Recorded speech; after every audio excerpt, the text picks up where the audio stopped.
Literacy is more than just the reading and writing of a written language. It's the ability to read and understand signs and symbols in one's surroundings. Those who are literate adapt to their environment as somewhat of a survival mechanism, learning both the way the system in which they live operates and what is expected of them as an individual. Shirley Bryce Heath writes about this type of literacy in her piece about the children of Tracton.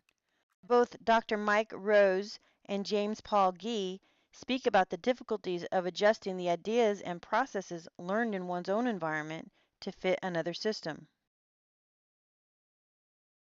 Upon becoming an Air Force spouse, one loses control over many things the average family takes for granted. Any immediate support system of family and friends present before is often left hundreds of miles away, and in their place stands a completely new environment, with different standards, expectations, rules, and restrictions. Welcome to the spouse briefing for your sponsors, Upcoming 365. I am Lieutenant Stephen Martinez. The tasking is for a 365, but active duty must go to a cast for 2 months prior. During cast, your spouse will be learning CST skills, convoy and fire team operations, as well as cultural training specific to their AOR. If your spouse happens to be at a major operating base, many facilities will be available. However, if your spouse gets forward deployed to a FOB, all communication will be limited. Please keep in mind, whether at a large base or a FOB, due to the nature of their job, they will not be able to communicate specifics of time and dates. But if you have established open and receptive communication, you should be able to notice any significant change in their demeanor, attitude, or outlook. Should this occur, you have the following avenues to either educate yourself or receive personal help: the chaplain, your neighbors, key spouse organization, the first shirt of your spouse's squadron, or personal relationships you have built throughout the community.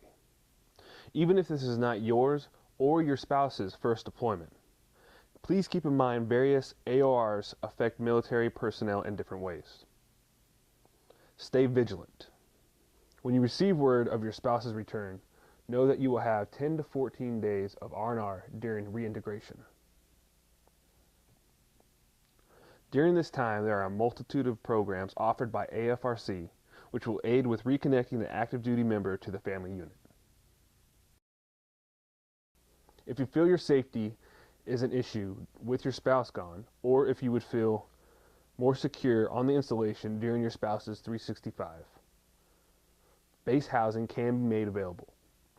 Please keep in mind the standards of living on base include no more than 2 pets, weekly lawn inspections, as well as noise, housing, and activity restrictions. Security forces patrol the housing regularly, as both enforcers of security and housing standards. Finally, it is your duty as a spouse to educate yourself on the resources available to active duty members and encourage your spouse towards those programs if he or she exhibits any of the telltale signs of PTSD. For example, inability to reconnect, sleeplessness, depression, thoughts of suicide, anger, personality change, or sudden interest in adrenaline-producing activities. If you have any questions, please contact one of your squadron's key spouses. They can provide additional assistance to you during deployment concerning STAP, LES, DEERS, AFES, BAH,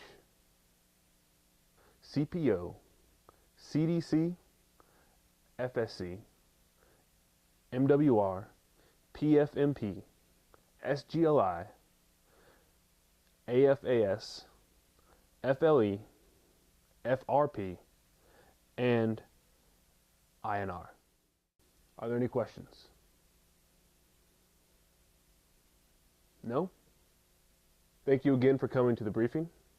I am Lieutenant Stephen Martinez. Welcome to the Air Force. An Air Force spouse is expected not only to differentiate between various officers and enlisted ranks of the Air Force, but also recognize the levels of responsibility and authority attributed to those ranks. While every job is important within the service, some ranks demand more respect. A spouse is not held to the same standards as his or her active duty counterpart, but military protocol still stresses that the spouse abide by certain social practices. Most often, these etiquette expectations are simply to avoid awkward situations. But in more severe cases, the actions of the spouse can lead to military reprimands or punishments for the active duty member, including demotion, which means a loss of income. To navigate daily life in a military environment, a spouse must recognize a number of abbreviations, acronyms, and military terms.